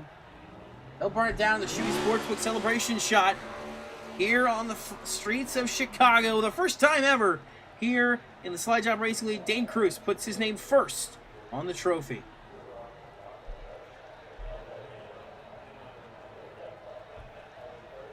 We talk to him, I wonder what he's going to be like. He's probably going to say, well, all of a sudden I had the lead.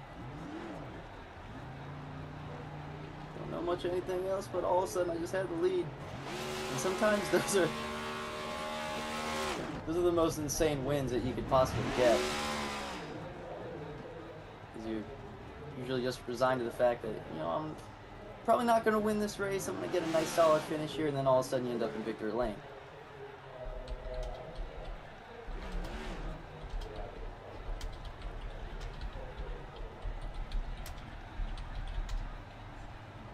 The top two that started 1-2, they'll finish 1-2, just in inverse order.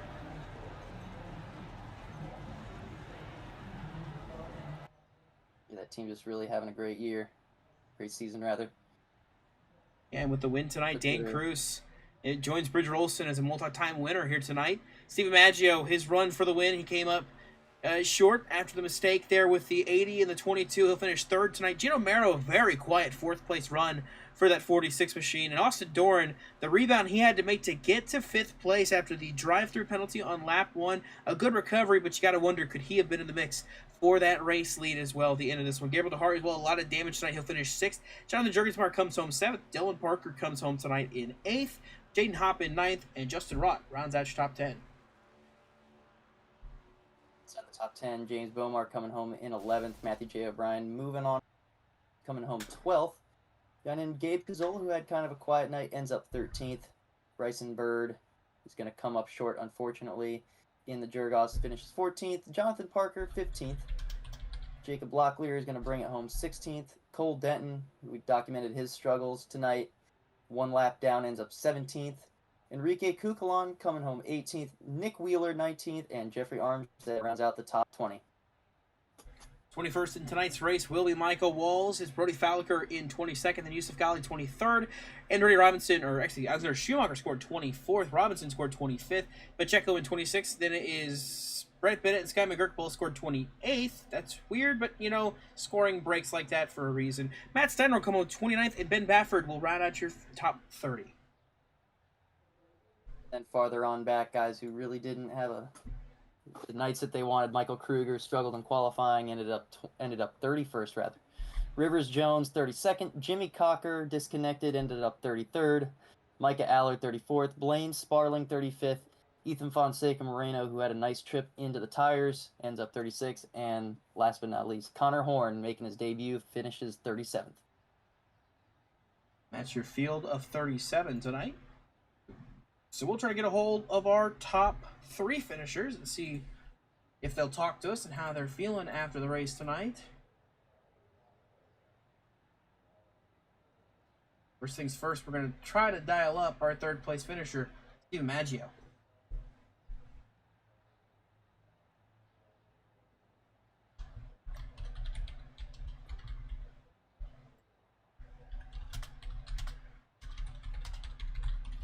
Hey, Stephen Maggio, it's Toss now in the booth. You got a copy? Yes, sir. Well, it was a very eventful race for us here in the booth. And on the racetrack, it was the same for you. The incident with the lap cars while you were leading, essentially taking you out of contention for this one. What was that race like as a whole for you leading up to that point? Yeah, it was a really fun race. I enjoyed this track. It was fun having winning speed. I avoided the turn one wreck, which is what I was really hoping to do. And I think Bridger got damaged. I don't know if Dane had damage, but I was able to get by Dane. I don't know. I wouldn't say pretty quickly, but I mean, I got by him quick enough. And then Bridger got damaged, and I ran him down, and I short pit him and got in front of him, and then I lost the lead when I was trying to pass Nick Wheeler. And then I got the lead back when Bridger was trying to pass Pacheco. And then, yeah, I don't really know what happened up there.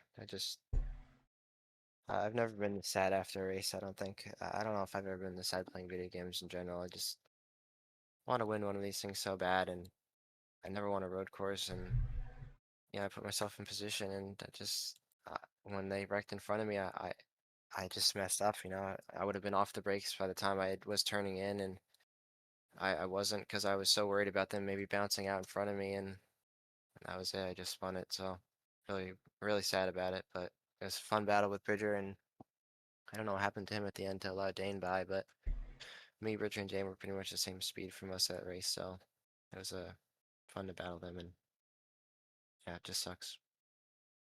Yeah, absolutely heartbreaking to see it happen, especially with the run you were having there. Near the end of this race, looked like you had a shot to win it here at Chicago. But overall, still, through all the chaos and all the carnage, you still come home third. So getting close to playoff time, how's that feeling? Just in days where you have to look up, look down, and you had these problems and everything, you still came home with a podium finish. Yeah, like podium's great, especially for road courses. I'm not usually this fast at a road course, which is another reason why it sucks. I don't know if I'm gonna be in the future again, but it's a good day. I mean, Dane won, so I don't even gain points on Dane, and he knocked me out of the Jergoffs. It's just like everything fell apart there. I was gonna win. I lost the win, lost the Jergoffs, and lost points to Dane. So that sucks, but it's like I said, it's fun to have winning speed. Hopefully I can have it again in the future. I don't know what track that would be at, but um, yeah, I guess I'll just have to try again. Well, it was a close run at the end there, Maggio. Third place run for your teammate sponsor. Shoutouts. We got the 51 running fast tonight. Yeah, first shout out, Dane and Blaine, or not Dane, Dylan and Blaine and Will for allowing me to run the league, and shout out Connor. He was race control tonight. Possibly going to be race control more in the future. And of course, shout out to you guys in the booth. From what I've heard, it was an amazing broadcast, so I'll be happy to watch it back. Might have to skip lap 40 or whatever it was, but yeah, I think that's shout out Bridger and Dane. Shout out Dane on the win. He's probably gonna rub that jerk off win in my face, but um, yeah, I don't know. I can't really think, so that's gonna be about it. Thank you guys, though. I really appreciate the stream. Alrighty, well, that is Stephen Maggio, your third place finisher here tonight. A hard fought effort. Coming up short, though, here in the 51. Congrats on the run, Stephen. Thank you, God bless. And we will head now to Randy, who I believe is going to catch up with our second place finisher tonight, Bridger Olson. I'm in here. Bridger Olson is the BRN, guys. I mean, where do I start? What a I race. think, did the damage effect on your car have an effect on your car early in the race? What do you think the biggest difference between you and Steven was there in that early stint where you two were battling? Yeah, the biggest difference was tire saving for sure. Um, I didn't, I didn't, I don't know what it takes to save in this car, so I was just running laps, and he raced a very big deficit. So he was very obviously the fastest guy. I knew I had to capitalize on that in the second run, and I think his tires were starting to go away at the end, so maybe I was starting to get an advantage over him. At then that unfortunate thing happened with the lappers. So yeah, just tire saving played a much bigger factor than I thought it would. Yeah, and I got to ask you that heartbreaking moment there with just about 2 laps to go. What was going through your mind as you saw your teammate Dane Cruz closing in on you? I I don't even remember honestly. I bought this track on Friday, um, because I wanted to advance in the Jorgoffs, and like if you told me I'm not usually good at road courses, so if you told me on Friday that I would qualify pole, lead the majority of the laps, and finish second, I would have told you you were crazy and smoking something. So it's unfortunate the way it happened. Maybe we could have had a battle, but I mean, there's nobody I would have rather choked to than Dane, so it works out. Well, even though you did lose out on the win, coming home second, it's not all bad because you are going to be advancing in the Jurgovs to the semifinal next week, the Final Four at Talladega, and I believe you're going to be facing off against your teammate Dane Cruz. So, how do you feel about that? Yeah, that's probably gonna be awkward. Um, I hope it's a good battle. I hope we put on a show for the fans. Well, solid run tonight. Sucks you couldn't come up with the win, but teammate sponsor shoutouts. I think I know what you're going to say, but go ahead. Yeah, thank you to everyone back at the shop for bringing the hot rod. Um, thank you for you guys for putting on another pretty decent broadcast, I assume. Um, Steven, for the heartbreaker. He didn't deserve that. Um, and yeah. All right. Bridger Olson coming home in second.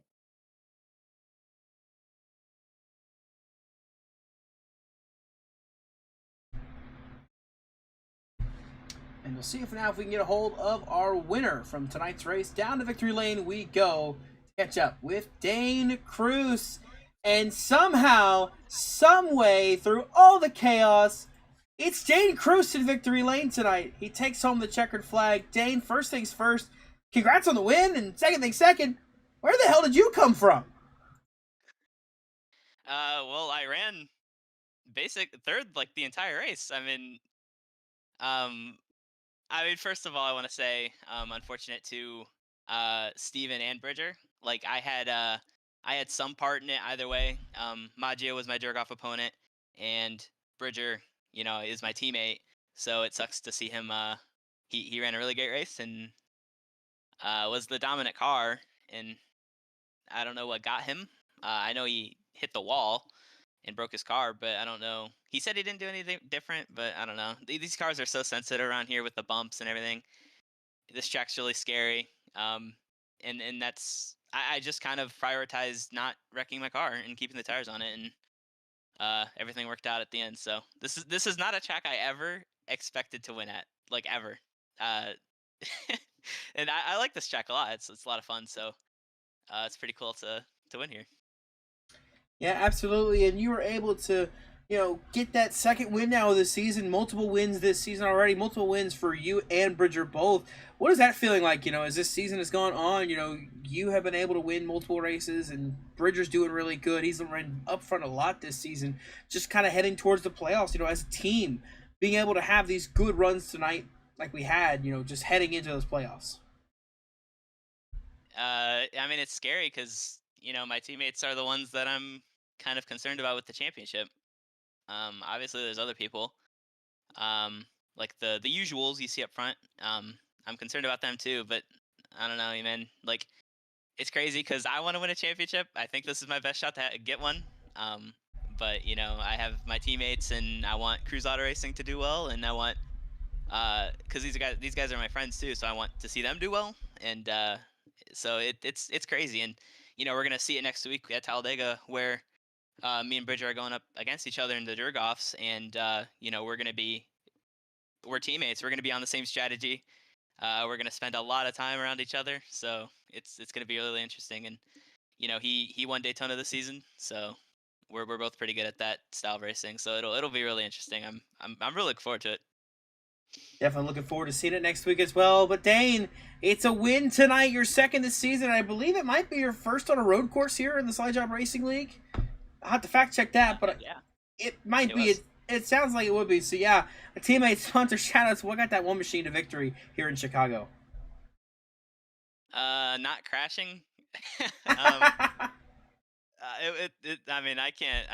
You have to. It looks so simple, but you have to get out here and you have to drive it, and then not only driving it but going fast. It's terrifying. But you know, I had a good time. It's just about track position. But yeah. Sorry for Bridger and sorry for Maggio. I think it would have been a really good three-way battle there at the end if you know, we kind of just could have kept it together. But yeah, it was a good time with those guys. So I'm glad to be able to be here, and I'm glad you guys are able to be here. So we'll keep jerking off next week at Talladega, and hopefully I can win another one. Alrighty, that is Dane Cruz, second win this season. He steals it here at Chicago. Congrats on the win, Dane. Thank you. Oh man, I can't believe we let him slip that in there. But then again, when do we ever have the FCC breathing down our necks? So, well, Randy, I mean that is definitely the kind of race. I mentioned this to the other drivers. That's the kind of race that, as a driver, I think I could be very upset about being a part of, with a lot of issues. But as a broadcaster, having no stakes in it, that was a very fun race here at Chicago. Yeah, you couldn't have put that any better. You know, it just amazes me though that guys like Maggi and Bridger were able to ride the ragged edge for as long as they did without making a mistake. Because we saw a lot of guys, some of our best drivers, make costly mistakes at all points of the race. But being mistake free is what wins you these races, and no better example of that than Dane Cruz tonight. I mean, didn't put a wheel wrong, didn't have to be the fastest, but hey, he's in victory lane. But big shout out to the entire field. I mean, this is a tricky place to tackle, but Cruz Auto Racing going out here tonight and winning, and then going to a super speedway next week has to be scary for the field. Yeah, and you've got to be really excited coming down to the end of this regular season. 2 races to go, and one race that lies ahead of these drivers is Talladega. It's going to be intense for these drivers racing for these spots for the playoffs, trying to make their chance for a championship continue on. We'll see how it all pans out. That is next week, though, at Talladega. Looking forward to it here. But tonight, it was a great race from start to finish from our perspective, being able to watch it all happen, watch it all unfold. There was never a moment where I really kind of just sat in my chair, laid back, and said, man, there's really nothing going on, because there was a constant battle for the lead. There was battles for position throughout the field. There were guys making mistakes and then coming back through the field or making those mistakes. Like I mentioned this too. Austin Doran, his recovery to 5th place was fantastic. Gabriel Dehari, that car is ready to go to the junkyard. He finished 6th in that machine. Justin Rott takes home a top 10 tonight. You had James Bomar, who went from 30th place starting grid to 11th place, just outside the top 10. You had Matthew J. O'Brien have to recover to get to 12th place. A lot of those guys had a lot of fight back they had to do, and they were able to do so tonight, and a lot of battles that happened. But in the end, it came down to survival. Maggio spins out from the lead, then Bridger Olson pounds the wall in turn 6 and gives the win to Dane Cruz. He takes home the checkered flag here tonight from Chicago. So that's going to do it for us here in Chicago at Grant Park. We had a blast here on the streets of Chicago, but tomorrow night, Wednesday Night Racing comes back as the NASCAR, I think it's just the NASCAR Cup Series, comes back racing to us tomorrow night, kicking off their season at Daytona. Going to be a lot of fun tomorrow night. Got some super speedway racing on deck. Don't want to miss it. Tomorrow night, 9 p.m. Eastern here on BRN. And, of course, next Tuesday night, that's the big one. That's the moment you're going to be waiting for. Talladega lies ahead for these drivers. If they thought tonight was stressful, wait till you get to racing next week at the track that is going to play host to a chaotic run for these drivers, that being Talladega. I want to thank you, as always, to the drivers for coming out and putting on a show for us. If it wasn't for them, we wouldn't have anything to show you. Thank you to everybody who tunes into these broadcasts, whether you're watching it live right now here on BRN or you come back and watch the replay of this race. We thank you and we appreciate you. I want to thank you to Randy and everybody else that's involved with BRN, like Ryan Bogey, like Enrique Cucalan, that help keep this well-oiled machine running here on YouTube and on Twitch. And thank you just to everybody for everything they do with this channel and with this league. Congrats goes out to the driver of the number 1 machine, Dane Cruz, taking home the checkered flag tonight. He is your winner here in Chicago. For Grady Payne, this is Dawson Allen signing off, saying so long, and have a great rest of your night.